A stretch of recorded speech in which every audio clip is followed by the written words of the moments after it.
말씀 요한복음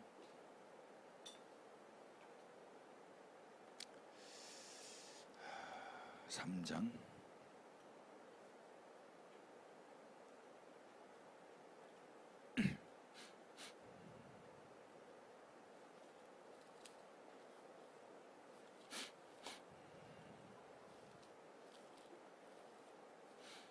우리 22절부터 30절까지 건강하신 분들 일어나셔서 하나님 말씀 읽겠습니다. 다 같이 그 후에 시작. 그 후에 예수께서 제자들과 유대 땅으로 가서 거기 함께 유하시며 세례를 베푸시더라. 요한도 살렘 가까운 에논에서 세례를 베푸니 거기 물이 많음이라. 그러므로 사람들이 와서 세례를 받더라. 요한이 아직 옥에 갇히지 아니하였더라. 이에 요한의 제자 중에서 한 유대인과 더불어 정결 예식에 대하여 변론이 되었더니 그들이 요한에게 가서 이르되 라삐여, 선생님과 함께 요단강 저편에 있더니 곧 선생님이 증언하시더니가 세례를 베풀매 사람이 다 그에게로 가더이다. 요한이 대답하여 이르되 만일 하늘에서 주신 바 아니면 사람이 아무것도 받을 수 없느니라. 내가 말한 바 나는 그리스도가 아니요 그의 앞에 보내심을 받은 자라고 한 것을 증언할 자는 너희니라. 신부를 취하는 자는 신랑이니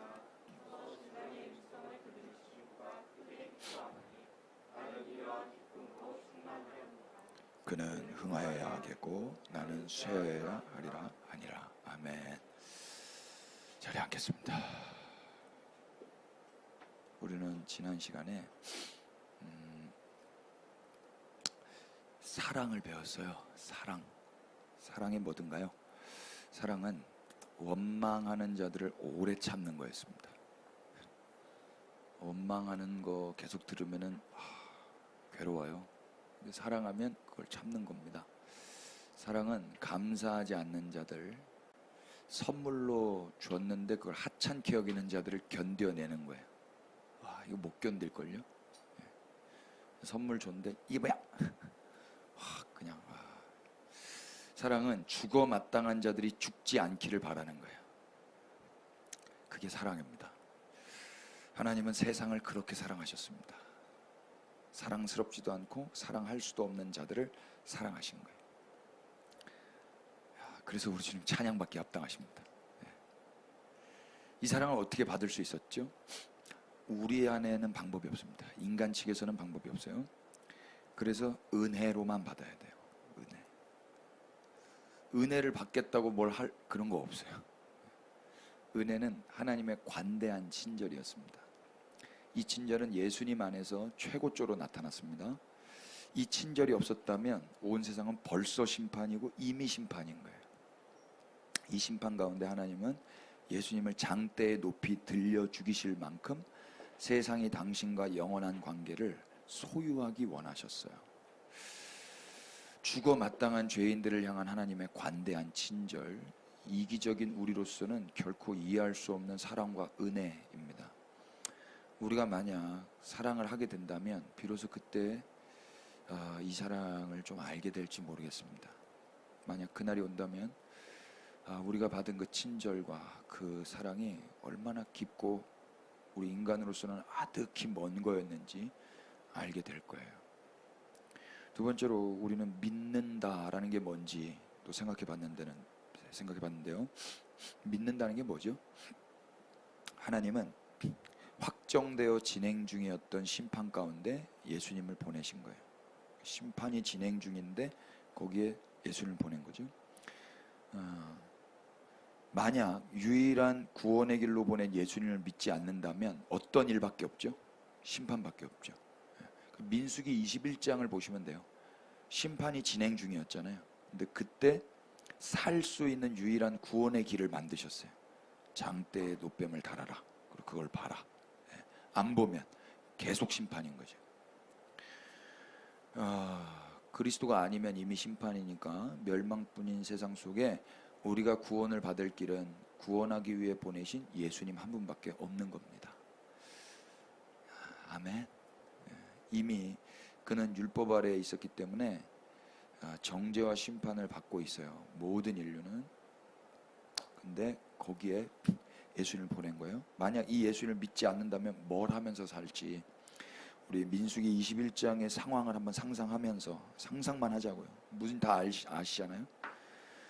몇 가지로 제가 이렇게 정리를 해봤는데, 예수님 믿지 않으면 반드시 이렇게 삽니다. 첫 번째로는 오늘도 내가 내 힘으로 스스로 치료제를 찾기 위해서 분주할 거예요. 이 독을 뽑아내야 되니까. 아니면 지금도 자기를 공격해오는 뱀과 사투를 벌여가면서 싸우는데 시간을 다 쓸 거예요. 그것도 아니면 인간적인 지도자 그 모세를 바라보면서 좀 살려달라고 애원하는 거죠. 좀 살려주세요. 그것도 아니면 여전히 죽을 만큼 아프고 괴로운 내 상처를 바라보면서 연민에 빠져서 사는 거예요. 그것도 아니면 자기를 위협하는 그 뱀에게 이제 저 자세로 엎드려서 한 번만 봐줘, 한 번만 봐줘, 제발 살려줘 하면서 기도하고 헌신하면서 세월을 낭비하고 있을지 몰라요. 예수님을 안 믿으면 대체로 이런 종교 행위만 하다가 세월을 낭비한다 이야기입니다. 여러분, 하나님이 원하시는 삶은 인간 스스로 종교적 열심과 노력으로 분주하게 사는 게 아니에요. 그저 하나님은 당신이 사랑하는 세상이 영생을 얻기를 원하셨어요. 그래서 이미 다 이루신 그분을 바라보라고 하시는 거예요. 십자가의 높이 이미 다 이루어 놓고 바라보라는 거예요. 이게 믿는 행위예요. 이게. 그래서 믿는다라는 말을 민수기적으로 바꿔서 표현하자면 바라본다 라고도 바꿔 쓸 수 있을 것 같아요. 주님을 바라보는 건, 다른 말로 믿는다는 건 내 시야와 내 분별력, 내 어떤 능력이 궁핍하다라는 걸 인정하는 태도예요.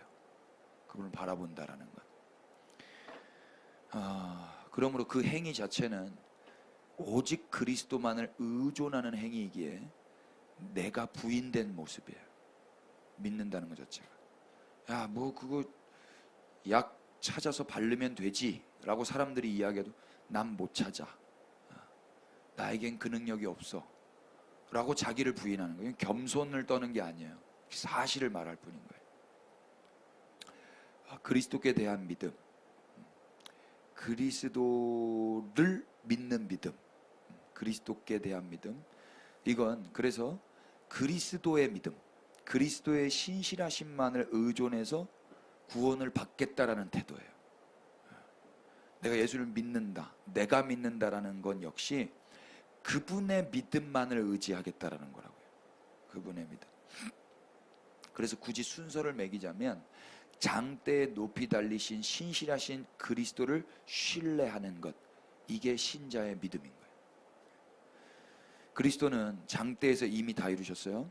하나님은 그 다 이루신 신실하신 주님을 오늘도 믿고 바라보라고 우리에게 또 주고 계시는 거예요. 잘 믿으십시다. 행위해라는 말이 아니라는 걸 알아주셨으면 감사하겠습니다.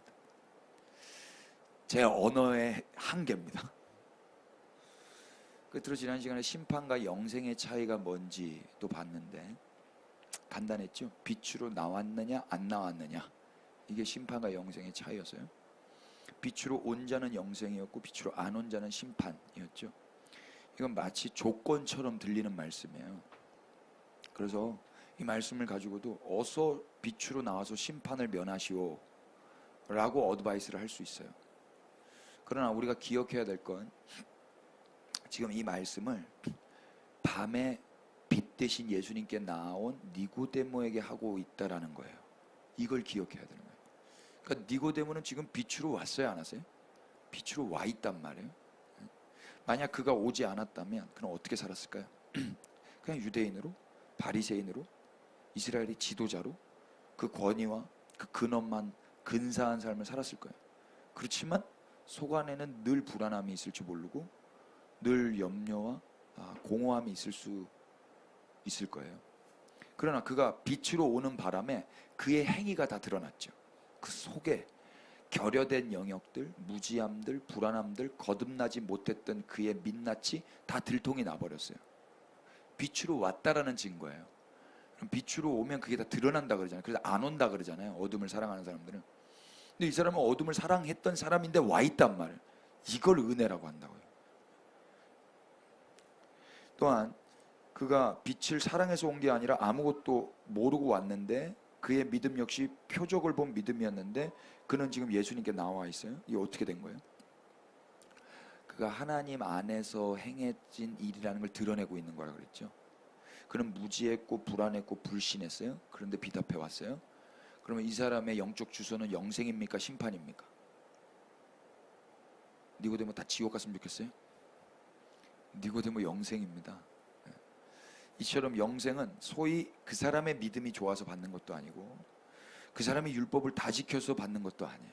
영문도 모른 채 그는 빛으로 나아온 자가 돼버린 거예요. 은혜죠. 어떻게 빛으로 올 수 있었죠? 무엇보다 빛이 먼저 와요. 요한복음 1장 9절에 빛이 세상에 왔으되, 빛이 왔는데 세상이 몰라요. 모르는 거예요. 근데 빛이 먼저 왔기 때문에 빛으로 오는 거죠. 원천적으로 빛이 안 왔다면 불가능한데 빛 대신 예수님이 오셨기에 비로소 그분께 나올 수가 있는 거예요. 그분이 빛인지 아닌지도 모르는데 그분께 나오는 거예요. 은혜. 어저께도 새벽에 갑자기 애들이 깰 때가 있어요. 갑자기 애들이 막 소리 질러요. 그러면 좀비 영화에서 나오는 그런 모습이랑 거의 비슷해요. 애들이 하면서 애들이 뭐 어디로 걸어가. 계속 어디로 걸어가. 제가 그래, 어디 가니? 그래서 제가 엄마, 저를 계속 엄마라고 그래요. 아니 웃겨. 우리 애들이 영상도 찍어놨어요. 뭐 요즘 몇 가지 하는 말 있거든요. 두두, 두두, 쭈쭈, 쭈쭈, 맘마, 맘마, 그리고 이제 뭐 차차, 차차, 이제 아빠, 아빠, 아빠 하면 아빠 해야 되잖아요. 아빠인데 엄마, 엄마라 그래. 이 새끼 아는데 왜 일부러 그런 것 같아? 분명히 아는 것 같은데. 이따 한번 해보세요. 이따. 아무튼 우리가 뭔 줄 알고 가겠어요? 예수님이 어디 있는 줄 알고 가겠어요? 빛이 어딘 줄 알고 가겠어요? 몰라요. 모르는데 온 거예요. 그걸 은혜라고 하고 친절이라고 그러고 구원이 영생이라고 하는 거예요. 그러니까 저는 지난주에 우리 성도 여러분들은 그래도 어느 정도 하나님을 알고 하나님께 사랑받았고 우리도 사랑하고 그래서 하나님 또 뵙고 싶고 또 감사한 마음을 찬양하고 싶고 해서 오신 거잖아요. 오셨는데 그러면은 그거 하고 가시면 되는데도 불구하고 불안해하고 염려하고 내가 구원이 있나, 내게 영생이 있나 이런 생각을 많이 하지 않아요? 저는 그랬거든요. 세상에서 노는 친구들은 그런 거 하나도 생각 안 하는데 저만 토요일 날 새벽까지 놀다가 주일날 가서 애들은 그냥 거기서 그냥 널브러져 놀고 있는데 저는 어떻게든 주일은 꼭 지켜야 된다고 배웠기 때문에 술 냄새 풀풀 나면서도 갔어요. 그러니까 불안한 거지. 그런데 하나님은 그런 저에게도 은혜를 주셨어요. 벌써 이미 구원과 영생, 당신의 나라를 주셨다고 믿습니다. 그렇지만 주님의 그 자녀가 되었다고 해서 우리가 그분의 자녀라는 사실이 늘 느껴지지는 않아요. 나도 내가 안 느껴지는데 옆에 사람이 날 느끼겠어요? 잘 느껴지진 않아요. 그분의 자녀처럼 늘 보이지도 않아요. 옆에 분 사람 바라보실래요? 주님의 자녀처럼 보이세요? 우리 목사님은 그렇게 보이세요? 근데 잘 안 보이죠. 어떤 땐 보이는데 어떤 땐 안 보여. 또 우리가 늘 그분의 자녀답게 행동하지 못한다라는 거 우리도 잘 알고 우리 주님도 잘 아세요. 그러나 우리는 벌써 그분의 자녀입니다. 이미 그분의 자녀라고요. 아멘 안 하실까요? 에어컨 좀 틀어주세요. 저 히터 좀 틀어주세요. 말씀은 좀 추워요, 여러분. 기억하세요. 우리가 어떤 자격을 갖춘 사람이거나 무엇을 해서 자녀가 된 게 아니에요. 그분이 우리를 그리스도 안에서 택하셨기 때문에 이 어둠의 세상에 빛이 임하셨기 때문에 우리를 또 빛으로 인도하셨기 때문에 그리스도께서 이미 십자가에서 높이 들리셨기 때문에 다 그분 안에서 원인이 해결됐기 때문에 우리는 하나님과 영원한 관계를 누릴 수 있는 영생을 누리는 겁니다. 그러니까 더 이상 영생과 구원에 대해서는 염려하지 마시고 오히려 그 시간에 주님께 감사하며 예배하시고 복음을 전하세요. 복음을. 지난 한 주 어떻게 사셨는지 궁금한데 1부 때는 안 했는데 한번 옆에 분들 두 사람씩 짝짓고 어떻게 살았는지 이야기 해볼까요? 저것도 왜 하는 거야? 속으로 그러셨죠?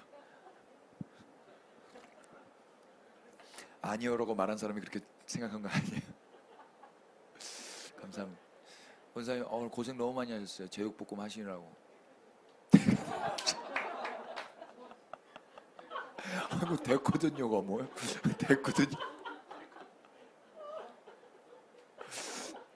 사무 분위기 좋네요. 됐거든요. 오늘 세례 요한의 마지막 메시지예요. 세례 요한의 목소리를 들을 수 있는 마지막 메시지인데 저에게 있어서 오늘 말씀은 좀 중요해서요. 일부 예배 해보니까 소위 은혜가 안 될 수 있어요. 여러분들에게 전혀 은혜가 안 될 수도 있겠다 싶더라고요.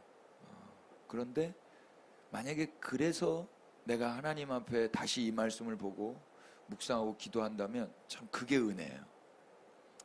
내가 지금 어느 포인트의 은혜를 받는가, 내가 지금 무엇이 기쁜가, 그걸 알 수 있는 말씀이었어요. 그걸 사실 이 말씀은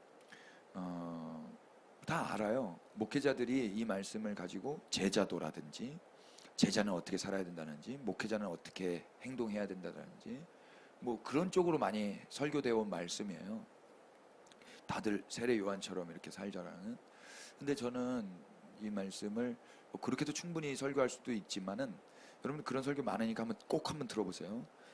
그런 것도 필요하니까요. 근데 여기서 주어를 찾는 게 관건이었어요. 주어. 몇 절의 주어냐면 26절의 주어예요. 26절을 한번 읽어볼까요? 다 같이 그들이 시작. 그들이 요한에게 가서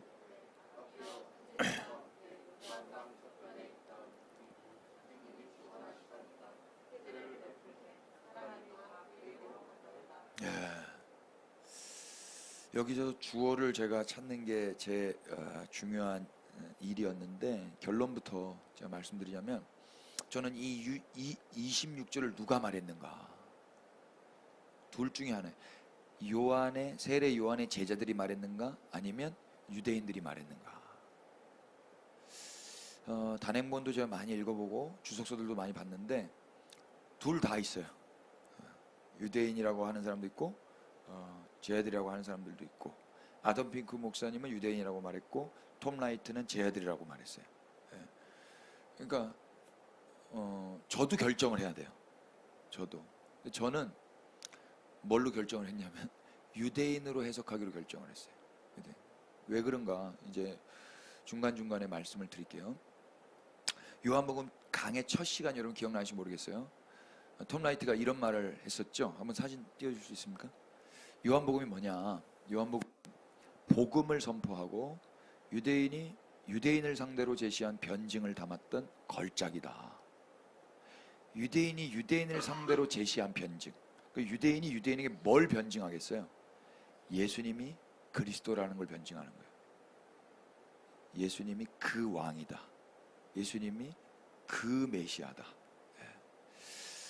그 복음을 전하는 거예요. 그 차원에서 저는 유대인들에게 이 말씀을 통해서 예수님을 전하고 싶은 거죠. 26절을 요한의 제자로 해석을 한다고 해서 문제될 건 없어요. 번역본들 제가 보니까 공동번역, 표준세번역, 킹제임스 다 제자들로 번역을 했어요. 제자들 번역을 했는데 제가 왜 이걸 유대인으로 번역할 수밖에 없었는지, 해석을 할 수밖에 없었는지 중간중간에 말씀을 드릴게요. 요한의 제자로 해석을 한다고 해서 문제될 건 없습니다만, 저는 유대인으로 해석하는 걸 택했고, 그래서 유대인이 유대인을 상대로 제시한 변증과 함께 지난주 니고데모의 그 말씀과 연결되는, 이어지는 말씀으로 오늘 본문을 본 거예요. 한번 기억을 다시 더듬어 보세요. 니고데모의 영적 주소가 어디라고 그랬어요? 영생이라고 그랬어요? 심판이라고 그랬어요? 영생이라고 했잖아요. 이유가 뭐였죠? 그 사람 비록 유대인이었고 이스라엘 사람 바리새인이었지만 빛으로 나왔기 때문이었죠. 나아오다, 이 엘코마이라는 단어가 중요하다고 그랬어요. 근데 그의 나음으로 인해서 그의 행위는 다 드러났고, 근데 드러나는 게 은혜라고 했죠. 이 은혜를 어떻게 받았어요? 먼저 빛이 오셨고 빛이 그분을 부르신 거예요. 이 모든 게 다 하나님 안에서 행한 것임이 그래서 드러나게 됐어요. 이로써 성경은 뭘 말하고 있는 건가? 소망이 없어 보이는 이스라엘, 우리도 손가락질했던 그 바리새인, 그 유대인이 빛으로 나올 수 있구나를 봤어요. 아, 이스라엘도 소망이 있겠구나, 유대인도 소망이 있겠구나를 봤단 말이에요. 니고데모도. 그런데 오늘 반면에 그렇지 않은 정반대의 모습이 존재한다는 걸 보여주는 것 같아요. 자, 26절을 다시 보세요. 그들이, 여기서 말하는 그들이 저는 유대인으로 본 거예요. 그들이 요한에게 어떻게 했다 그러죠? 가서, 그러죠? 이 가서가 헬라어 엘코마예요. 가서. 이 엘코마이가 어디 사용되었었냐? 19절 보세요. 그 정죄는 이것이니 곧 빛이 세상에 왔으되, 빛이 먼저 왔어요. 이 왔다라는 게 엘코마예요. 20절, 악을 행하는 자마다 빛을 미워하여 빛으로 오지 아니하나니 이는 그 행위가 드러날까 함이라. 빛으로 오지 않다, 이것도 엘코마예요. 또 20절, 진리를 따르는 자는 빛으로 어떻게 해요? 오나니, 이게 엘코마예요. 그래서 3장 2절에 니고데모가 밤에 예수께 가죠.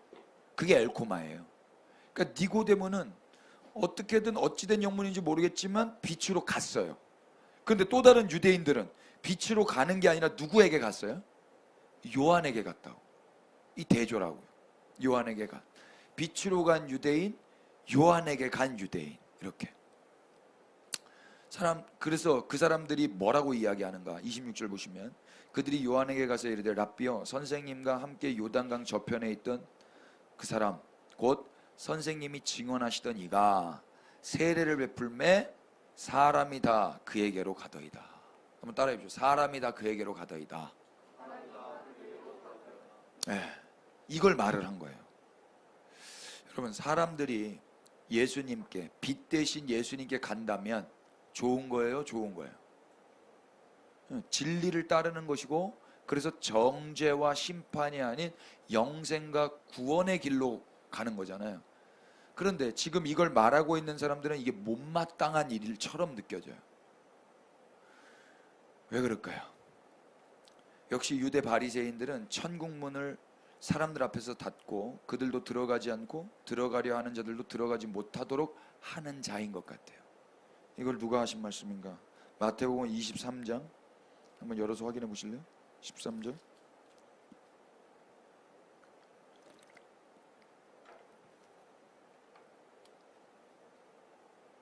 다 같이 읽어보십시다. 화 있을진저, 시작.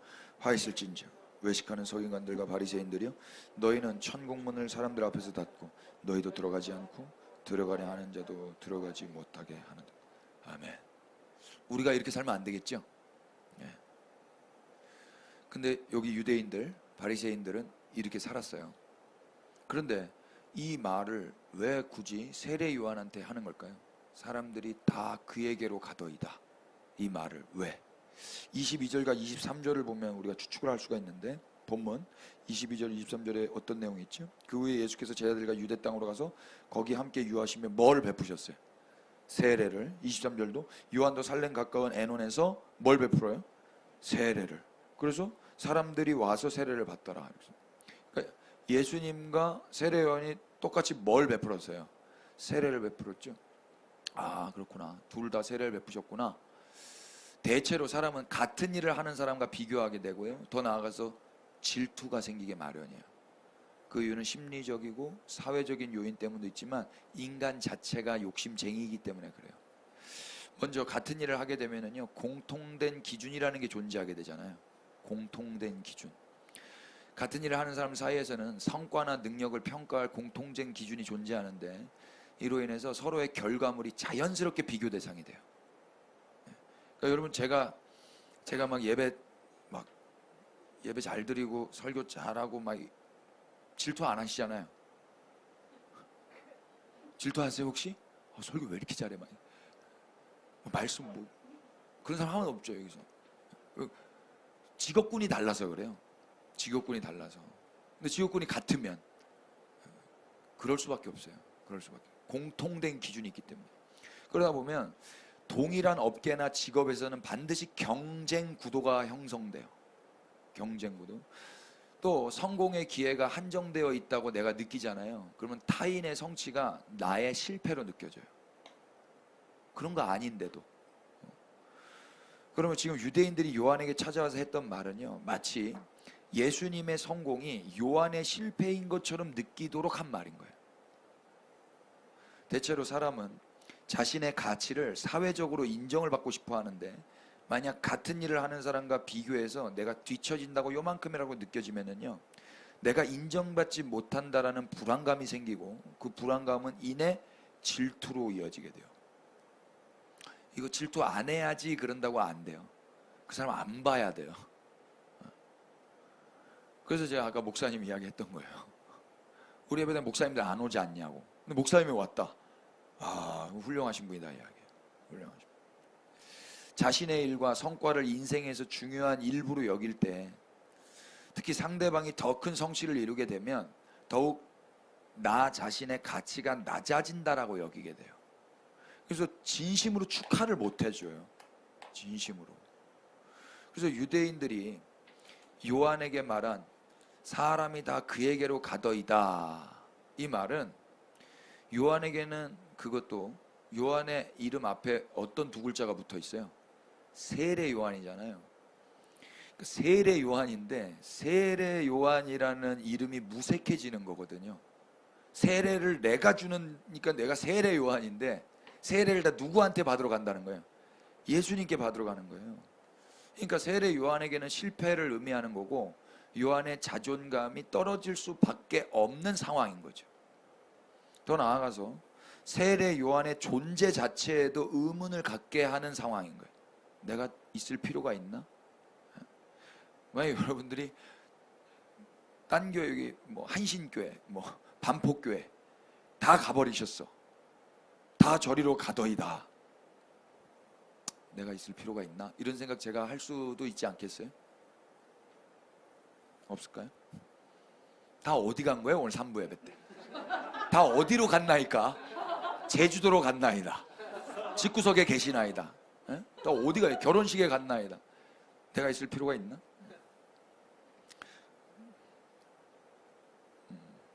이것이 근데 율법 아래에 있는 자들의 한계이고 실체예요. 율법 아래에 있으면 결국 할 수 있는 게 경쟁과, 그래서 경쟁에서 우위를 점해서 성공하고, 그래서 인정받고, 그 인정으로 인해서 내 존재감을 확인하는 거. 이게 유대인들이 하는 일이에요. 경쟁에서 이기면 성공한 거고, 그렇지 못하면 실패한 거고, 사람들이 많이 오면 성공한 거고, 그렇지 않으면 실패한 거고, 그래서 사람들이 많이 오면 인정을 받는 거고, 사람들이 많이 오지 못하면 인정을 못 받는 거고, 그것으로 자신의 정체와 존재를 확인하는 거. 그러나 그리스도 안에 있으면 그렇게 하지 않아도 돼요. 율법 아래에 있으면 이렇게 살 수밖에 없지만 그리스도 안에 있으면 이렇게 안 살아도 된다고. 전 유대인들이 그리스도 안에 있는 걸 모르기 때문에 이렇게 말했던 것 같아요. 그래서 주어를 찾는 게 저에겐 중요했었어요. 로마서 12장으로 한번 가보세요.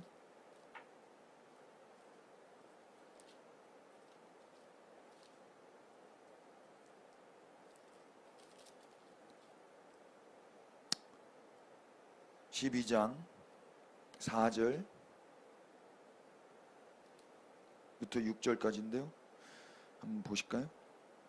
우리가 한 몸에 많은 지체를 가졌으나 모든 지체가 같은 기능을 가진 건 아니다. 이와 같이 우리 많은 사람이 그리스도 안에서 한 몸이 되어 서로 지체가 되었느니라. 6절 다 같이 시작. 우리에게 주신 은혜대로 받은 은사가 각각 다르니 혹 예언이면 믿음의 분수대로, 혹 섬기는 일이면 섬기는 일로, 혹 가르치는 자면 가르치는 일, 혹 위로하는 자면 위로하는 일, 구제하는 자는 성실함으로, 다스리는 자는 부지런함으로, 긍휼을 베푸는 자는 즐거움으로. 아멘. 아멘이 되세요. 이게 그리스도 안에 있는 자들의 삶인 거예요. 율법 안에 있는 삶이 아니라. 모든 지체가 같은 기능을 가진 건 아니래요. 그러니까 손가락 하나, 둘, 셋, 네 개, 5개 중에서 다 다르잖아요. 다 다른 거예요. 그래서 6절 보면 은혜대로 받은 은사가 각각 같대요, 다르대요? 다른 거예요. 그러니까 세례 요한은 세례 요한대로, 예수님은 예수님. 사실 예수님은 경쟁의 대상이 아니에요. 근데 유대인들은 예수님이 누군지 모르는 거예요. 그러니까 세례 요한과 예수님을 경쟁 구도로 갖다 놓은 거죠. 디모데 후서 2장도 한번 보세요. 제가 제일 싫어하는 말씀 중에 하나인데, 디모데 후서 2장.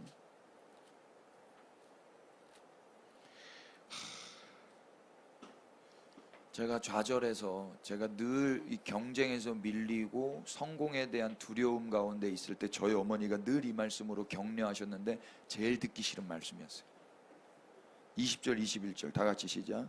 큰 집에는 금그릇과 은그릇뿐 아니라 나무그릇과 질그릇도 있어 귀하게 쓰는 것도 있고 천하게 쓰는 것도 있나니, 그러므로 누구든지 이런 것에서 자기를 깨끗하게 하면 귀히 쓰는 그릇이 되어 거룩하고 주인의 쓰임에 합당하며 모든 선한 일에 준비함이 되리라. 아멘. 큰 집에는 귀하게 쓰는 것도 있고 어떻게 쓰는 것도 있대요. 천하게 쓰인 것도 있다. 난 천하게 안 쓰임 받고 싶어서 불안한 거거든요. 천하게 쓰임 받을까봐 두려워서 잘해보고 싶은데 안 돼가지고 짜증이 나 있는데, 이 말씀으로 아야, 중요한 건 그릇이 아니다. 중요한 건 뭐예요? 청결이에요. 깨끗하면 쓰신다. 하나님이 깨끗하면 쓰신다. 그놈의 잔소리 좀 하지 말라고 그랬는데, 근데 그 말이 맞아요. 저기 그릇 있거든요. 우리 커피 하는데 저기 그릇 있잖아요. 근데 저거 쓰레기거든요. 저거 없으면 어떻게 돼요? 저거 없으면 저기 더러워지는 거예요. 그러니까 저게 쓰임 받고 있는 거잖아요. 저기 보면은요, 우리 예배당에 컵 갖다 놓고 안 오시는 분들 되게 많아요. 쟤네가 너무 불쌍해요. 쓰임 받지 못하는 쟤네가. 컵은 왜 가져오셨나 싶어 진짜. 쟤네 먼지 소복이 쌓여가지고 쟤네는 컵 기능을 못하고 있잖아요. 그러니까 우리가 저렇게 쓰임 받는 게 낫지, 저렇게 그냥 진열되어 있는 게 낫겠어요? 그러니까 우리는 각각 부르심이 다른 거예요. 각각. 중요한 건 청결의 여부이지 그릇의 종류가 아니었어요. 금그릇, 은그릇, 질그릇이라도 쓰임 받으면 할렐루야입니다. 맞습니까?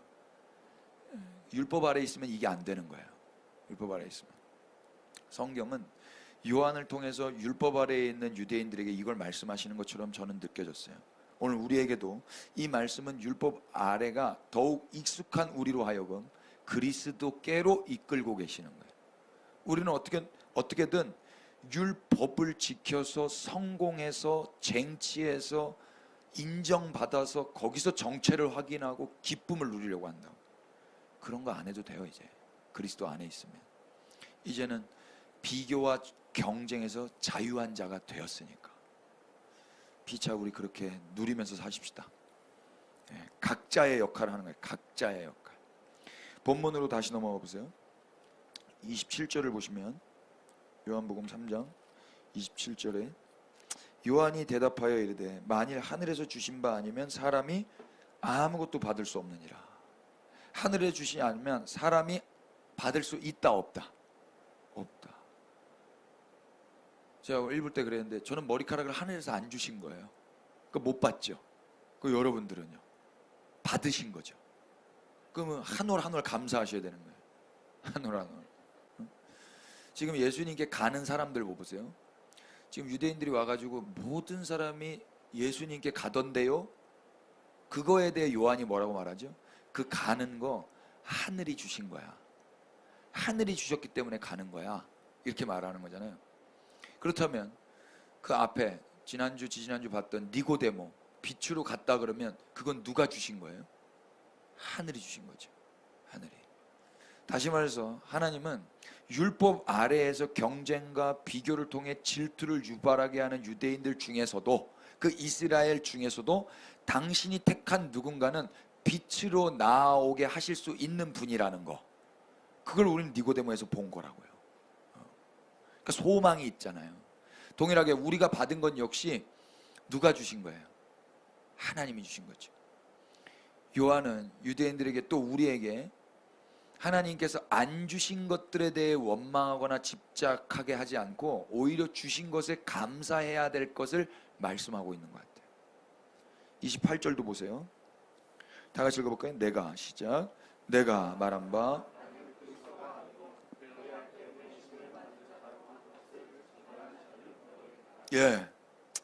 나는 그리스도가 아니요 라고 말했죠. 그런데 이걸 앞에 뭐라고? 내가 말한 바 라고 이야기했어요. 그러니까 이 말은 옛날에 한 번 했다라는 거잖아요. 언제 했을까요? 1장 19절 가보세요. 1장 19절, 유대인들이 예루살렘에서 제사장들과 레위인들을 요한에게 보내어 네가 누구냐 물을 때 요한의 증언이 이러하니라. 20절 여러분들이 시작. 요한이 드러내어 말하고,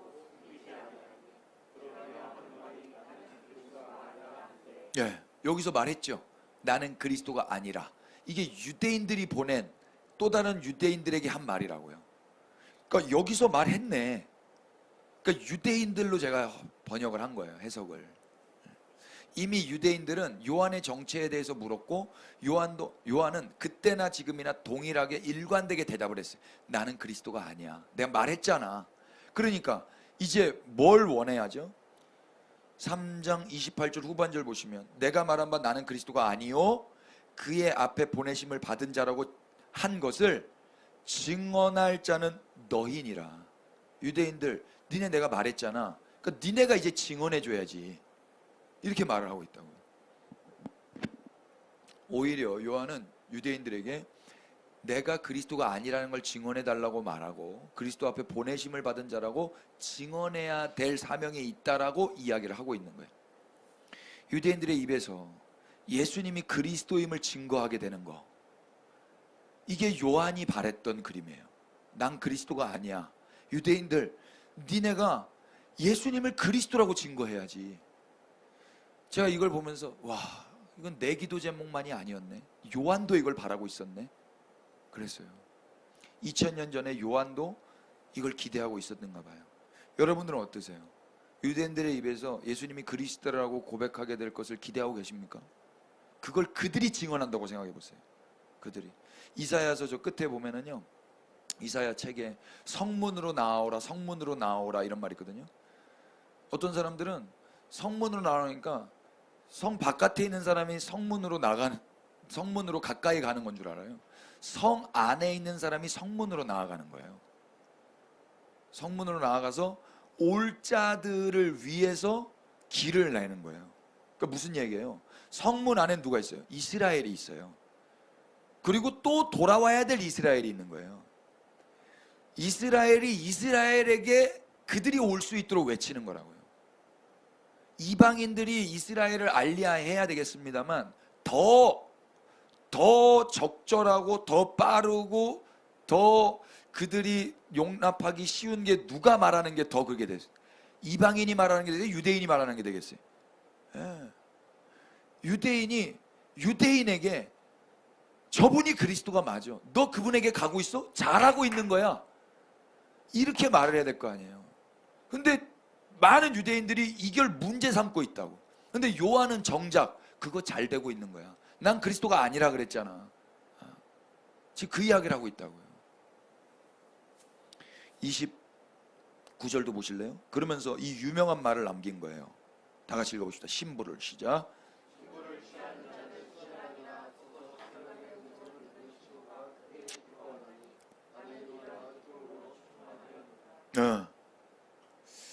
신부를 취하는 건 누구래요? 예. 그리고 서서 신랑의 음성을 듣는 친구가 기뻐하나니 나는 이러한 기쁨으로 충만하였노라. 요한은 지금 이 글에서 누구로 이야기하고 있죠? 친구. 난 친구야. 이렇게 이야기하고 있죠. 그것도 어떤 친구라고 그래요? 그냥 서서 신랑의 음성을 듣는 친구. 감사합니다. 그러니까 서다라는 말, 우리가 지난번 제자를 선택하실 때 1장 35절에 요한이 자기 제자 중 두 사람과 함께 섰다가 제자가 되잖아요. 그러니까 쓰다라는 표현을 통해서 인간의 무력함, 인간의 행동이 중지된 상태에서 하나님은 당신의 일을 하셨다라는 말씀을 했는데, 여기도 마찬가지예요. 요한 자기는 그냥 서 있는 거예요. 자기가 활동하는 자가 아니라 중지되어 있는 자라는 거예요. 그래도 상관없다. 난 아무것도 아니다. 나는 그저 신랑의 음성을 듣는 친구로서도 만족한다. 신랑의 음성 듣는 것만으로 난 기쁘다. 이렇게 말을 했다고. 이 말을 듣는 유대인들의 기분이 어떨까요? 요한은 지금 예수님을 전하고 있어요. 예수님께로 방향을 틀었어요. 요한은 유대인들도 자기처럼 예수님의 친구가 되기를 바라는 것 같아요. 야, 니네도 기뻐할 수 없겠어? 니네도 그냥 가만히 서서 뭘 하는 자들이 아니라 예수님께로 사람들이 가는 걸 보며 기뻐하고 예수님이 신랑이시고 신부를 취하는 그 음성만 듣고도 기뻐할 수 없겠어? 이걸 말하고 있는 것 같아요. 그래서 제가 26절의 주어를 유대인으로 본 이유가 여기에 있는데, 저는 요한복음을 통해서 유대인들이 예수님을 그리스도로 믿고 그에게 나아가서 그들도 은혜로 영생과 구원을 얻기를 바라요. 그들도 예수님과 이렇게 신랑과 신부가 하나 되는 그 연합을 경험했으면 좋겠다고요. 지금 요한은 그런 마음이에요. 요한은 매일 율법 아래에 있는 자는요, 자기가 뭔가를 계속해서 내 정체를 증명해야 돼요. 내가 신부인데 맨날 화장해야 되고 맨날 예뻐야 되고, 그래서 신랑한테 이쁨을 받으려고 한다고요. 이 율법 아래에 있는 거예요. 근데 은혜 아래에 있으면 아가서 보면 되잖아요. 너 검어도 상관없어. 너 비록 검어도 네가 아름다워. 내가 널 사랑해. 뭐 가슴이 작아? 상관없어. 내가 널 사랑해. 아가서에 나오는 내용이잖아요. 그러니까 그 여자의 어떠한가 상관없이 신랑이 사랑한다는 거예요. 그게 은혜 아래에 있는 거예요. 경쟁에서 이기고 비교에서 우위를 점하고 성공과 성취감에 취해야만 비로소 불안이 해소되고 안정감을 취하게 되는 그런 율법 아래에 있는 유대인들이 아니라, 성경은 그 율법적 삶과 다른 은혜의 삶이 있다라는 걸 말씀하고 계신다고. 다시 말씀을 봐보세요. 29절을 주목해 보시면 신부를 취하는 자는 신랑이죠. 신부가 신랑을 취해요? 신랑이 신부를 취해요? 이게 중요한 거예요. 신부가 신랑을 취하는 게 아니라고, 신랑이 신부를 취한다고. 이게 은혜예요. 율법은 뭐예요? 신부가 신랑을 취하는 거예요. 어떻게든 내가 예쁘고 성공해서 신부가 신랑을 취하는 거예요. 근데 은혜는 신부가 창녀인데도 불구하고 그 신부를 취하는 거예요. 신부가 소망이 없어요. 니고데모예요. 그런데도 그 신랑이 그 신부를 취하는 거예요. 이걸 은혜라고 그래요. 이걸 유대인들이 알아야 되지 않겠습니까? 이때 신랑 되신 그리스도는 당신의 신부가 다 더러워진 창녀라다 할지라도 그녀를 당신의 신부로 취하시는 거예요. 이때 친구가 옆에 서서 신랑의 음성을 듣는 거예요. 그걸 기뻐하는 거예요. 그럼 무슨 음성이 들려질까? 그게 3장 14절부터 17절이에요. 다시 신랑의 음성으로 들어보세요. 친구의 입장이 되어서. 모세가 13절부터 볼까요? 하늘에서 내려온 자 곧 인자 외에는 하늘에 올라간 자가 없느니라. 모세가 광야에서 뱀을 든 것 같이 인자도 들려야 하리니 이는 그를 믿는 자마다 영생을 얻게 하려 하심이라. 하나님이 세상을 이처럼 사랑하사 독생자를 주셨으니 이는 그를 믿는 자마다 멸망하지 않고 영생을 얻게 하려 하심이라. 17절은 다 같이 읽어보십시오. 시작. 하나님이 그 아들을 세상에 보내신 것은 세상을 심판하려 하심이 아니요 그로 말미암아 세상이 구원을 받게 하려. 아멘. 이게 지금 신랑이 하는 말이에요. 그럼 친구는 이 이야기를 서서 듣고 있는 거예요. 그럼 어떠세요? 기쁘세요? 그래요? 그래서 니고데모도 심판이 아니라 영생인 거예요? 이스라엘도 심판이 아니라 영생인 거예요? 이걸 기뻐할 수 있는 친구들이 저는 교회이기를 소원하고 있습니다.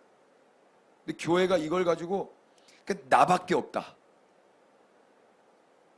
유대인은 없어요. 이스라엘은 없어요. 니고데모 없어. 그냥 다 나야 나. 내 오늘날의 뭐 제자, 오늘날의 내 어떤 신앙생활 이렇게만 적용을 한다. 그게 좀 슬픈 거예요. 여러분들 한번 잘 돌아보세요. 난 지금 친구로서 이 음성이 기쁜가? 저 소망은 나도 손가락질하고 2000년 기독교가 다 손가락질했던 그 신부들, 그 유대인들, 그들을 취하신다라는 신랑의 음성이 나에게 기쁨이 되고 있는가? 제 아무리 날고기는 사역자라 해도요, 예수님의 성육신과 십자가 앞에서 뭘 할 수 있을까요? 목사가 성육신 할 수 있어요? 2000년 기독교 역사 가운데 친구들이 성육신이라는 걸 해본 적이 있습니까? 십자가에서 하나님의 뜻을 이룬 적이 있어요? 그런 거 없어요. 그랬던 그들이 무슨 경쟁을 하고 무슨 자랑을 할 수 있는 게 있겠어요? 그저 서서 신랑 되신 예수님이 당신의 신부를 취하러 오셨다라는 소식 앞에 감사하고 기뻐하면 그만 아니겠습니까? 친구의 고백을 좀만 더 들어볼까요? 30절 다 같이 시작. 그는 흥하여야 하겠고 나는 쇠하여야 하리라 하니라. 이제 좌우명이었어요. 맨날 냉장고에 이거 붙여놓고 그랬는데, 그래서 어떻게 쇠할 수 있지? 맨날 금식하고 잠 안 자고, 이게 제가 쇠하는 이런 게 아니더라고요. 그래서 우리말 흥하다라고 번역한 헬라말은 아욱사노예요. 자라게 하다, 늘리다, 증가하다, 크게 되다 이런 말이고, 쇠하다는 엘라토, 체면을 손상시키다, 권위나 명성을 감퇴시키다 이런 말이에요. 그럼 어느 누가 자기 체면이 손상되기를 사모하는 자가 있어요?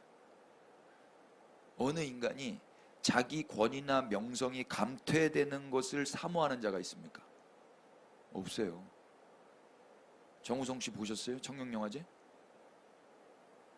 자기 체면이나 권위나 명성이 감퇴되지 않기 위해서 얼마나 멋있으려고 하는지 제가 막 괴로웠는데, 인간은 다 그런 거예요.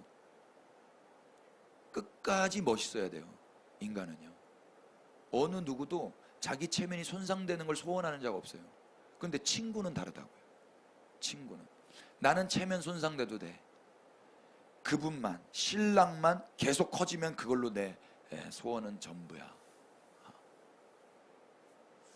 29절과 연관해서 한번 해석을 하면 이런 거죠. 29절 30절을 잘 붙여서 해석을 하면, 내가 아무것도 하지 않고 그냥 신랑의 음성을 서서 듣고만 있게 되면 내 체면이 구겨지겠죠. 그렇지만 신랑은 더 커 보이는 거예요. 오히려 기뻐하면서 우와, 신랑 최고다, 내 친구 최고다. 저 신부를 맞이하기 위해서 세상에 온 거야? 저 신부를 취하기 위해서 십자가에 높이 들린 거야? 그래서 오해와 누명과 수모를 당하고 죽임 당한 거야? 내 신랑 최고다, 기쁘다. 저 유대 이스라엘 소망 없는 자들을 신부로 취하기 위해서 그러는,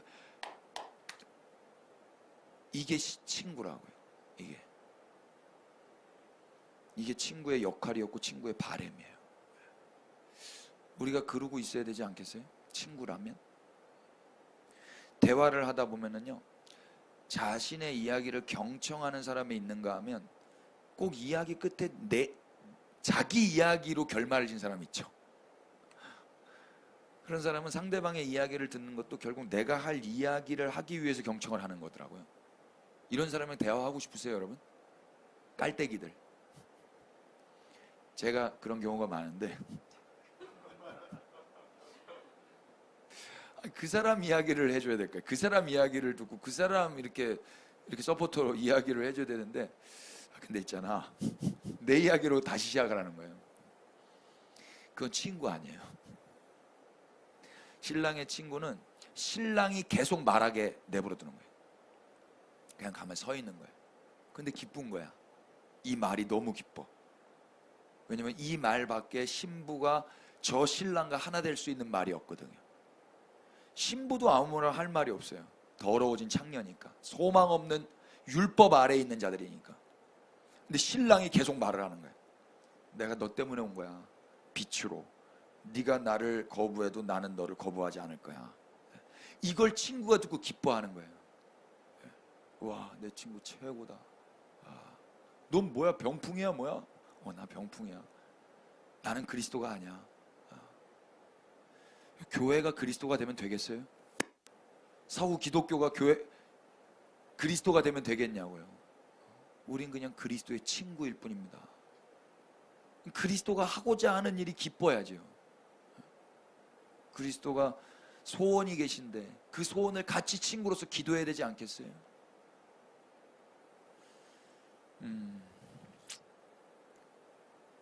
저는 유대인들이 예수님의 신부로서 또 예수님의 친구로서 우리처럼 됐으면 좋겠어요. 이 시대의 유대인들 많습니다. 예수님이 당신의 신부를 취한다는 그 이야기로 우리 교회들이 기뻐했으면 좋겠고, 그래서 아무것도 하지 않아도 우리 교회들이 불안해하거나 초조하지 않고 오히려 내가 쇠해진다 할지라도 신랑이 신부를 취하는 그 이야기로 기뻐하고, 그래서 유대인들도 신부로서 신랑의 그 초청에 그 연합을 누리면서 그들도 이제 친구가 되어서 그 유대인들도 신랑 대신 예수님이 누군가를 위해서 그렇게 구원주로 메시아로 왔다라는 걸 그들이 말할 수 있는 그런 유대인이었으면 좋겠어요. 그게 지금 요한이 유대인들에게 바라는 거예요. 증언할 자는 너희니라. 여기서 신랑의 신부를 우리가 취할 수 없다라는 걸 기억하십시다. 취하다라고 번역한 말이 에코인데, 에코는 가지다, 소유하다, 붙잡다, 매달리다 이런 뜻이에요. 대체로 이 말씀은 그리스도의 신부인 성도들을 착취하는 목회자들에게 경종을 울리는 말씀으로 많이 설교되어 왔던 것 같아요. 그러니까 교회적으로만 해석을 한 거죠.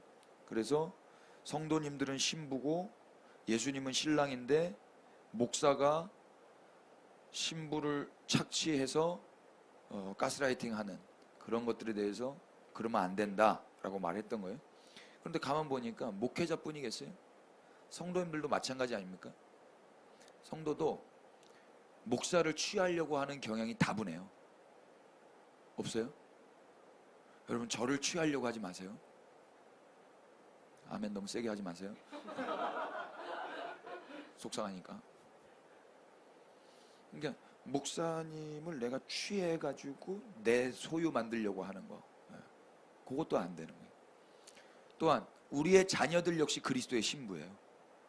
저 우리 딸 처음에 태어났는데 얘를 어떻게 키우나요? 하나님 정말로 네 딸 아니고 그리스도의 신부다 그러셨거든요. 근데 내 걸로 취하려고 하니까 스트레스가 생기는 거예요. 아니요. 신부를 취하시는 분은 누구라 그랬어요? 신랑이라 그랬어요. 예수님이 신부를 취할 겁니다. 우리는 그저 그때에도 친구로 서 있는 거예요. 친구로. 주님이 하실 거지요? 그럼 나는 당신의 음성 듣고 기뻐하겠습니다. 그러니까 자녀들 앞에서도 기뻐할 수 있다 없다? 없어요? 이거 소망이 있나 이거? 아니요. 기뻐하는 거라니까요. 신랑의 음성이 들려진다면 서서 신랑의 음성을 듣는 것만으로도 기뻐하실 수 있기를 축복합니다. 신부들이 말을 안 듣는다고 해가지고 막 괴로워하고 속상하지 마시고 신랑의 부드러운 음성에 도취되어서 사는 것, 이걸 신앙생활이라고 하는 거예요. 또한 우리 역시도 신부들이죠. 우리가 인생 살다 보면 나에게 실망할 때 있잖아요. 내가 생각해도 내가 별로일 때, 이불킥하고 싶을 때. 그런데 그런 신부, 이런 신부를 취하시는 분도 신랑인 거예요. 우리 주님이 우리를 취하셨다는 소식 앞에 그냥 감사하시고 잘 살아가십시다. 이게 복음이에요. 이게 그리스도 안에 있는 자들은 이렇게 살아요. 율법 아래에 있는 유대인들이 이걸 모른단 말이에요. 우리는 아무것도 하지 않고 그저 서서 신랑의 음성을 듣는 자들이에요. 친구로서. 하나님이 그 아들을 세상에 보내신 건 세상을 심판하려 하심이 아니고 그로 말미암아 세상을 구원받게 하려 하시며, 이게 신랑의 음성이에요. 기쁘지 않습니까? 신랑과의 연합에 있어서 우리가 한 일이 뭐가 있어요? 우리는 아무것도 없어요. 그저 서 있었어요. 우리의 무력함과 우리의 중단은 오히려 신랑의 흥함과 신랑의 위대함을 드러내기 때문에 우리는 더욱 우리의 무력함 속에서도 기뻐할 수 있는 거예요. 유대인들이 이걸 만약에 알게 된다면 그들은 더 이상 율법의 행위로 자기 스스로 의롭게 되려고 몸부림치지 않을 거예요. 더 이상 스스로 뭔가를 하려고 달려들지 않을 거라고요. 갈라디아서 3장을 한번 보세요. 신랑의 음성으로 이 말씀 한번 들어보세요. 그리고 여러분들이 이 말씀을 정말로 친구로서 기쁨이 밀려오는지 자기를 한번 잘 돌아보세요.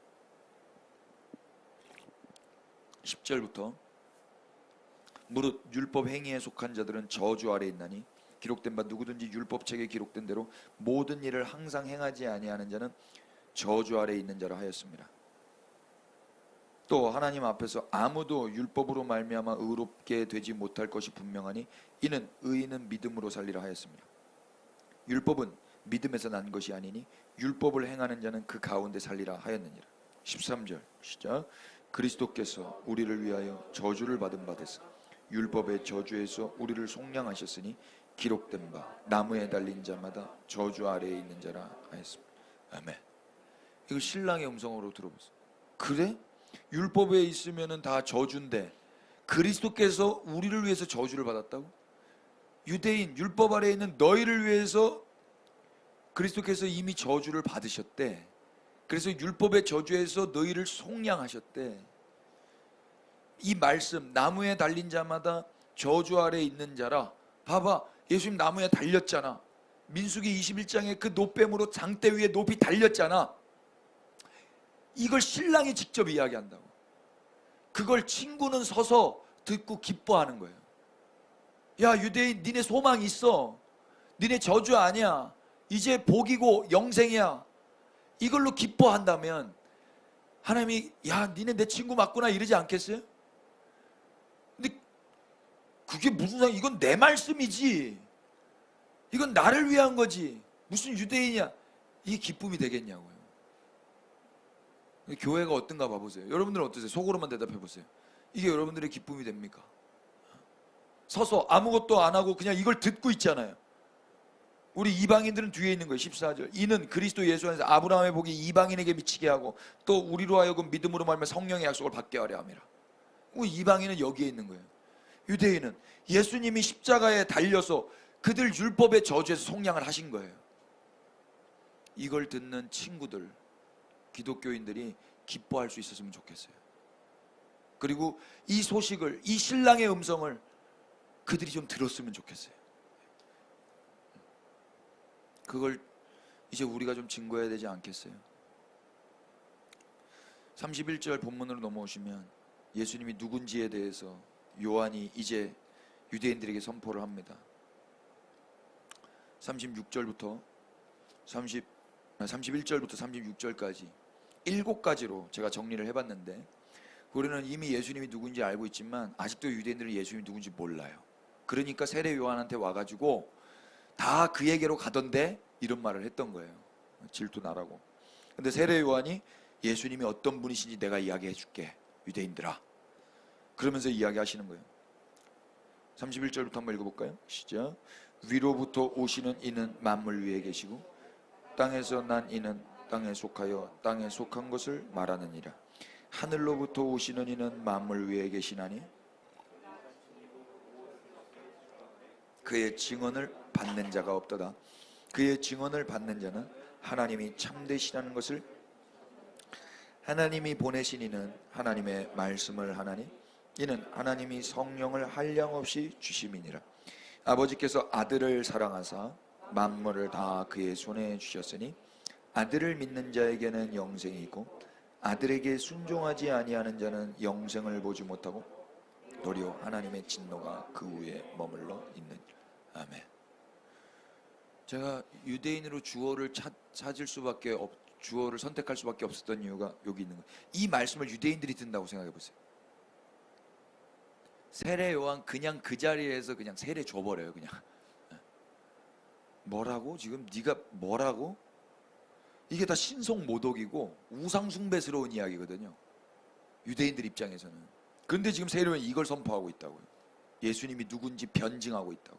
예수님 누구세요? 첫 번째로 예수님은 위로부터 오시는 분이에요. 유대인들이 그토록 기다렸던 메시아라고요. 예수님은 친히 보고 들은 것을 증언하는 거예요. 어디서 본 거예요? 위에서 본 거예요. 하늘에서 본 거예요. 지금 땅에 있는 사람인데 이 사람이 위에서부터 왔다고? 유대인들이 이야기를 듣는 거예요. 또 더 나아가서 예수님은 누가 보내신 분이라는 거예요. 34절에 하나님이 보내신 분이에요. 이 하나님은 유대인의 하나님이에요. 이스라엘의 하나님, 유일신이에요. 근데 그분이 보내셨다는 거예요. 그 메시아라는 거죠. 또 예수님은 하나님이 성령을 한량 없이 부어주신 분이에요. 한량 없이 부어주신다는 게 뭐예요? 그러면 성령이라는 거예요. 예수님이 성령이에요. 한량 없이. 예수님은 하나님의 사랑을 받은 자예요. 그리고 아들이래요. 그래서 만물을 다 그의 손에 주셨대요. 하나님의 상속자예요. 유대인들이 들으면 기가 찰 노릇입니다. 끝으로 36절 보니까 예수님이 곧 영생의 기준이 되세요. 예수님 안 믿으면 하나님의 진노가 위에 머물러 있게 돼버려요. 뭐라고? 우리가 지금 율법 지켜서 하나님의 영생에 도달하는 걸로 열심히 살고 있는데 예수님이 기준이라고, 예수가 기준이라고? 유대인들 입장에서 이게 용납이 안 되는 말이에요. 근데 우리는요, 아멘이 되세요? 다 맞아요? 예수님 정말 영생의 기준이 되십니까? 예수님 하나님의 아들 맞으십니까? 만물이 다 예수님이 통치하시는 게 옳습니까? 우리는 전혀 상관없죠. 근데 유대인들도 여기에 아멘 할 날이 와야 되지 않겠습니까? 그 날이 와야죠. 그래야 하나님 나라가 완성되어 하나님이 영광을 받으실 거 아닙니까? 하나님이 기뻐하실 거 아닙니까? 우리는 그냥 서서 이걸 하신다는 그것만으로 기뻐해야 되지 않겠어요? 근데 32절 보세요. 친히 보고 들은 것을 증언하되 그의 증언을 받는 자가 있대요, 없대요? 무슨 말이에요? 그가 친히 보고 들은 것을 증언했어요. 예수님이 하늘에서 본 거 들은 걸 전했는데 그 증언을 사람들이 안 받는다는 거예요. 유대인들이 안 받는 거예요. 안 받는 거. 유대인들은 사람이 다 예수님께로 간다고 아까 이야기했잖아요. 다 그에게로 가던데요. 그런데 실제적으로 요한이 봤을 때는 그거 가도 증언 안 받아, 이 말을 하는 거예요. 처음에 유대인들이 했던 말과 다르죠. 역시 이게 유대인의 한계인 거예요. 유대인은 표면만 보거든요. 표면만. 이면을 볼 수가 없어요. 기독교 신앙이 뭐예요? 표면을 중시하는 거예요? 이면을 중시하는 거예요? 둘 다 중시하는 건데 이면이 회복된 사람들인 거예요. 표면적으로 이거 했네, 저거 했네, 이거 했네, 저거 했네를 우리가 하나님의 자녀라고 증명하는 거예요? 예배당 오면 하나님의 사람이고 예배당 안 오면 하나님 안 사람, 그런 거 아니잖아요. 근데 유대인들은요, 다 표면으로 그 사람을 평가한다고요. 표면으로. 그러니까 이 사람들은 다 그리스도로 가니까 그리스도가 부흥하는 줄 알았다고. 그리스도 만만세 이렇게 되는 줄 알았다. 그런데 웬걸, 어느 누구도 그리스도의 증언을 받는 자가 없어요. 그러면 어떻게 되는 거예요? 사람들에게 예수님께 가봤자 아무것도 아닌 거죠. 세례요한이 그걸 알고 있어요. 예수님은 하늘의 이야기를 하시고 하나님을 대언했지만 그 증언을 받는 자는 아무도 없어요. 그저 모두 다 자기 욕망과 표정만, 호기심에만 이끌려 갔을 뿐이었던 거예요. 신랑의 음성에 기뻐하거나 신랑의 증언을 받는 자 아무도 없고 그저 눈에 보이는 대로 판단하고 쉽게 단정 짓고 갔는데 그게 유대인의 한계였던 거죠. 다 표면에만 움직이고 반하는. 더 나아가서 예수님의 증언을 받지 않는 자에게 더 큰 문제가 있어요. 그게 33절이에요. 유대인의 입장에서 이건 엄청 중요한 거예요. 읽어볼까요? 시작. 그의 증언을 받는 자는 하나님이 참되시라는 것을 인천. 이게 무슨 말이에요? 유대인으로 해석을 하지 않으면 뭐 그냥 뭐 상관없어요. 근데 유대인으로 해석하면 이거 엄청난 말이거든요. 그의 증언을 받는 자는 하나님이 참되시다라는 것을 인친 거다.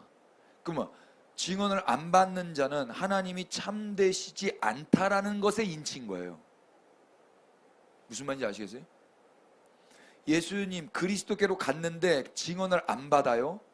안 받은 게 뭐라는 거예요? 하나님이 거짓이라는 거예요. 여러분, 우리가 하나님이 참이라는 걸 누구를 통해서 확인해요? 예수님을 통해서 하나님이 참이라는 걸 확인하는 거예요. 우리는.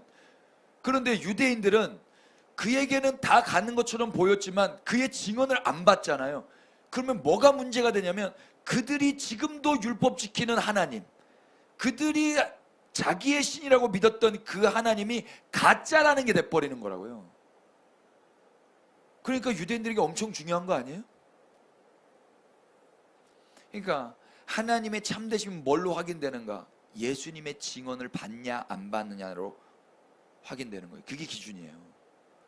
그렇다면 지금 예수님의 증언을 받지 않는 유대인들은 하나님의 참되심을 인정하는 게 아니라 인정하지 않게 되고 있는 거죠. 그러니까 내가 지금 율법을 지킨다고 해도 그거는 율법은 지키고 있지만 실제로는 하나님을 인정하고 있지 않는 거예요. 그러니까 하나님도 이들을 인정할까 안 할까? 안 할 거예요. 그러면 어떻게 되는 거예요? 36절 말씀대로 그 심판받는 거라고요. 율법 평생 지키고 심판받는 거라고요. 심각한 거 아닙니까? 그 친구라면 이때 어떻게 해야 되겠어요?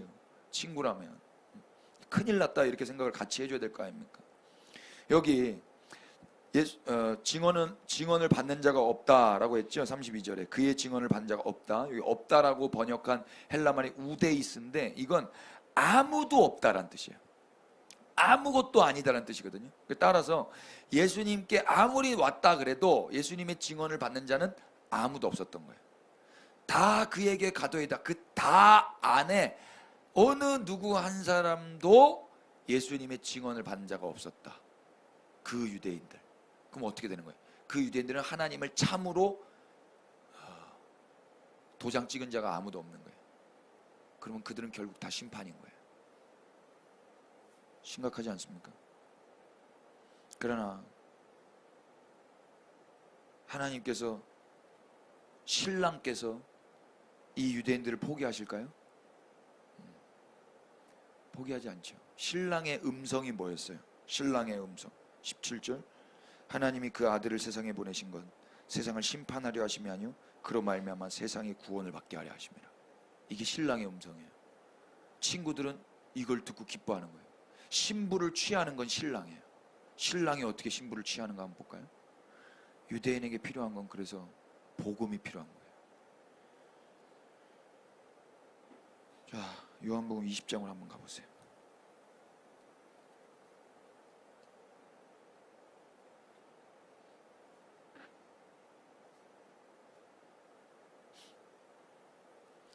우리가 알다시피 신부를 취하는 건 신부가 아니고 친구도 아니고 신랑이에요. 친구도 어쩔 수가 없어요. 친구가 할 수 있는 일은 거의 없어요. 친구는 그냥 서서 신랑의 음성을 듣고 기뻐하는 것밖에 없어요. 요한복음은 이 유대인들이 어떻게 신랑의 신부가 되는지를 선포해요. 친구된 우리는 이 신랑의 음성을 들음으로 기뻐하는 것밖에 할 게 없는데 여러분들이 이 음성을 듣고 기쁜지 안 기쁜지 자기를 잘 돌아보세요. 20장 19절 이 신랑이 이 유대인들을 구원하기 위해서 말씀하신 대로 장대에 높이 올라갔어요. 그리고 하나님이 그를 지극히 높이셔서 부활시키셨어요. 그런데도 불구하고 예수님 다 버렸어요. 그 말은 하나님을 믿지 않았다라는 거예요. 그런데 다시 신랑이 어떻게 해요? 19절에 이날 곧 안식 후 첫날 저녁 때에 제자들이 유대인들을 두려워하여 모인 곳의 문들을 닫았더니 예수께서 어떻게 했죠? 오사 엘코마이 다시 와요. 신랑이. 그리고 가운데 서서 이르시되 너희에게 평강이 있을지어다. 샬롬. 그랬어요. 이게 신랑의 음성이에요. 기쁘세요?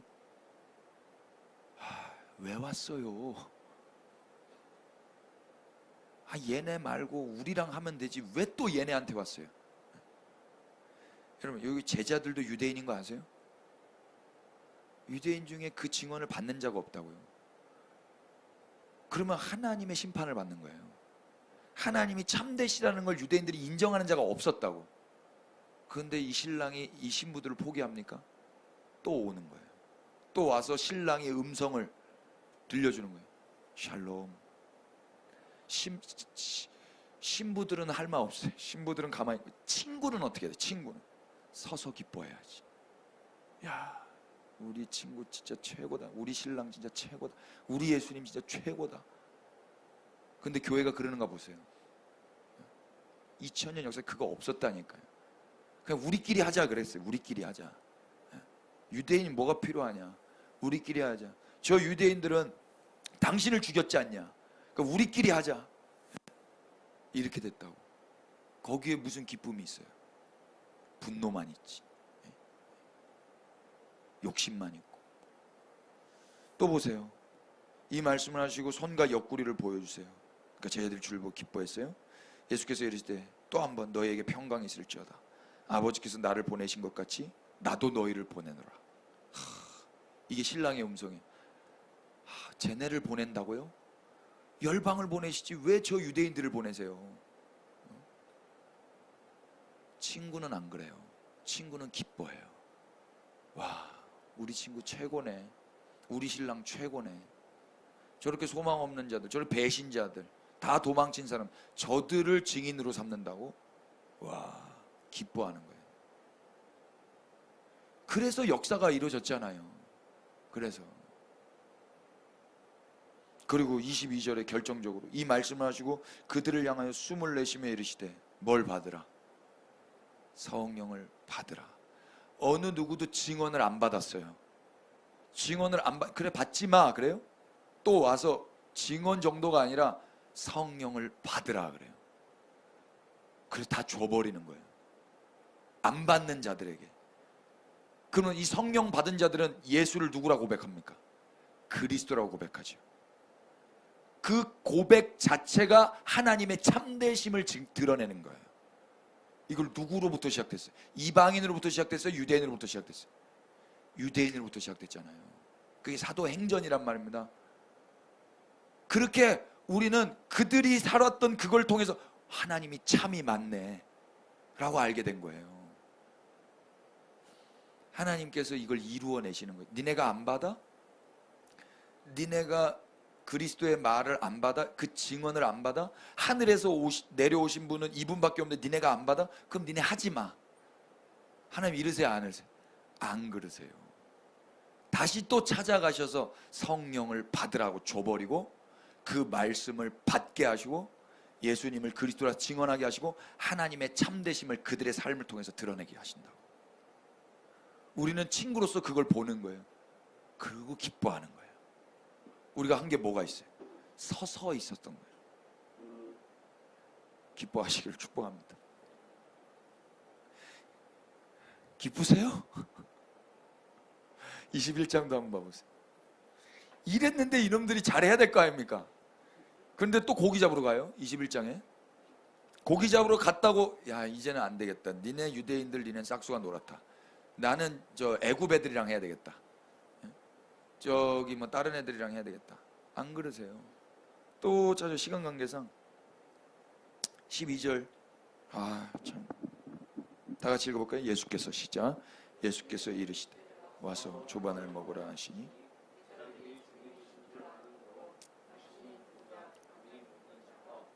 네, 예수님이 또 찾아오세요. 그래서 뭐라 그래요? 와서 조반을 먹어라. 이게 신랑의 음성이에요. 친구는 이 음성 들으면 뭐 해야 된다? 아이고 밥을 왜 차려주고 앉아있나 저거. 뭐 열받아야 돼요? 기뻐해야 되는 거예요. 와, 내 친구 최고다. 야, 쟤네한테 또 찾아가지고 밥을 먹이네. 그게 신랑이 신부를 취하는 장면인 거예요. 이게 다. 그걸 친구는 서서 보는 거라고. 그리고 기뻐하는 거라고. 아, 유대인들이 이렇게 신부가 되는 거구나. 와서 조반을 먹으라. 13절 보세요. 또 예수께서 가셔서 엘코마에 떡을 가져다가 그들에게 주시고 생선도 그와 같이 하시니라. 야, 여기 있다. 이것도 먹어라. 신랑이 말하는 거예요. 생선도 먹어라. 친구는 그걸 보면서 서서 기뻐하는 거예요. 나는 쇠해지는 거예요. 신랑만 이렇게 커지는 거예요. 완전 스타인 거예요. 신랑만 멋있어. 이렇게 돼야 된다고.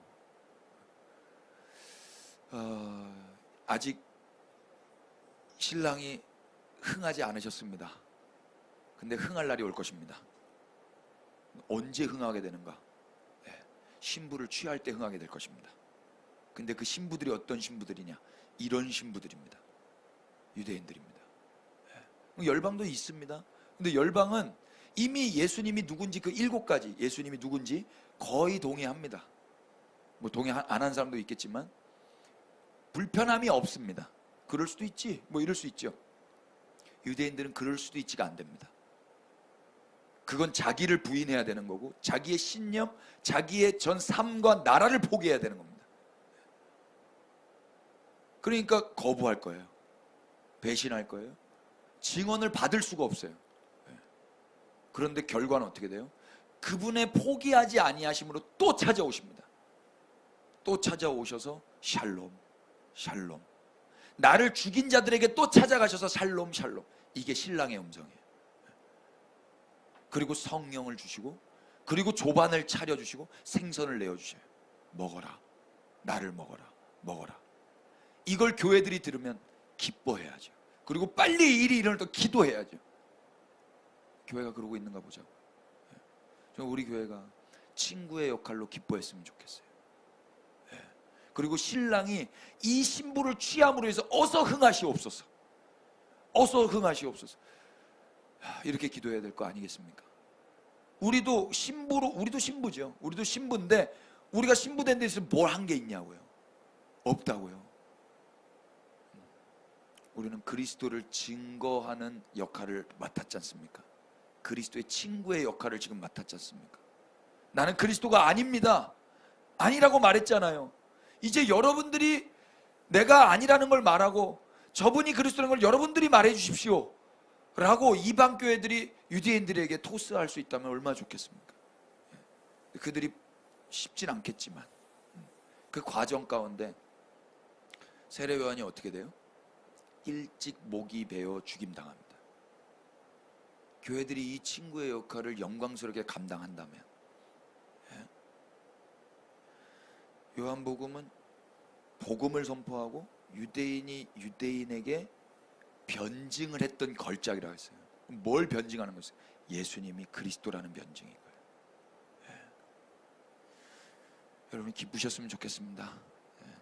예수님이 친히 떡을 가져다 주시는 친구, 예수님께 오지도 않고 예수님의 증언을 받지도 않았던 자들, 그런 유대인들이지만 예수님 그들을 사랑하셨어요. 포기할 수 없었어요. 그래서 다시 그들에게 가셔서 당신의 신부를 취하세요. 우리가 신랑의 친구라면 서서 신랑의 음성을 듣고 기뻐할 따름인 거예요. 주님은 우리가 당신께 가지 않음을 아시기 때문에 우리에게 오시는 거예요. 주님은 우리가 당신을 받지 않음을 아시기 때문에 계속 우리에게 주시는 거예요. 신랑 되시는 주님은 오늘도 말씀하세요. 내가 왔다, 내가 준다, 너희는 와서 어서 조반을 먹으라, 생선도 먹으라. 우리는 이제 우리도 이걸 경험했기에 이제 친구로서 이 말씀을 유대인들에게 하시는 예수님의 음성을 듣고 기뻐했으면 좋겠습니다. 그리고 그들이 이런 예수님이 계시다는 걸 알 수 있도록 복음을 전했으면 좋겠습니다. 기도하십시다. 예수님 감사합니다. 당신의 오심과 주심이 우리에게 생명이 되었습니다. 주님 같으신 분이 없으십니다. 율법 아래에 있는 유대인들에게 이제는 주님의 음성이 들려지게 하여 주시옵소서. 주님의 친구된 교회들이 이제는 주님의 음성을 기뻐하며 그 음성을 증거하는 자로 살아가게 하여 주시옵소서. 오늘도 우리에게 또 찾아오셔서 우리에게 당신의 살과 피를 내어주시는 주님을 찬양하오니 주님만 홀로 높이 받으시옵소서. 예수 그리스도 이름으로 기도합니다.